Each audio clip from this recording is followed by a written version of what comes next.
I can hear you saying it right now. That's just what uxwbill needed, another Technics stereo receiver. This is actually a Technics, or Techniques if you simply must pronounce it that way, by Panasonic FM/AM stereo receiver SA-5170. A nice little 25 watt per channel 1977 era stereo receiver that I have finally given its time on the bench and given it a bit of a restoration. In particular, I've cleaned up the internals, the circuit boards and everything, removed all those years of accumulated dust, made it look new inside again. It looks really sharp. And I also treated it to a new set of main filter capacitors. Not that I think it really needed them, but when something is as old as this is, it certainly couldn't hurt at all.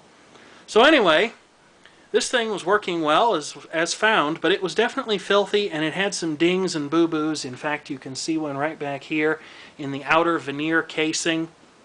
I don't think I can fix those because I've never worked with veneer a day in my life and I haven't had sufficient encouragement to get started. But there's also some pretty hefty bites taken out of the back of it, like maybe it was knocked into something. And I really don't have any idea what you do to fix those because that actually gets into the underlying pressboard substance. Now when I found this receiver, all but one of the front panel lights was working just fine, and these are 12 volt festoon style bulbs, as you might find used in a car's dome or other courtesy lighting. And I decided, based on some reading and things like that, I decided to replace these with LED style festoon bulbs so as to cut down on the heat and increase the longevity. Although if the bulbs in this thing were original, they managed to last pretty well over 30 years already, so I don't know how much there is to be said for that. But certainly keeping things cooler inside the receiver can't hurt. Yet there's a problem here. If you look at the illumination in here, you can see very clearly that the illumination is uneven, that the LEDs do not cast a very far throw of their light, and so there's dim spots in the dial.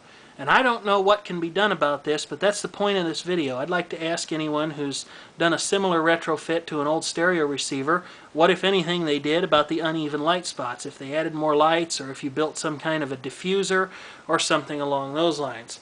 I actually experimented with different colors of light in here. I decided to try some green ones here, and I had some red ones and things like that. And in the end I went back to the white ones because they seemed to do the best out of anything I had. I've seen eBay sellers that sell wider festoon style lights that actually have a little circuit board of like 12 LEDs sandwiched in between the two end connectors here. And I don't know if maybe those would be worth trying. They're certainly not as cheap as these were. So if you have any recommendations on that, I would definitely love to hear from you. Please leave a comment or feel free to send me a private message. Now I'm sure some of you are wondering how this old receiver sounds, and it sounds pretty magnificent. Like I said, I had to clean up a lot of finger grime from the front panel. This metal was almost brown in spots around the controls. But I got it cleaned up, managed to preserve the printing in the process with a lot of careful scrubbing, got the knobs pretty well cleaned out. And the controls, interestingly enough, despite all the action that it seemed like they'd had over the years, they really weren't that dirty. I hit them with deoxit anyway, but they really didn't seem to need it. So here's how this fine old receiver sounds, playing into my favorite realistic Nova 6 stereo loudspeaker system, and listening to FM radio tonight.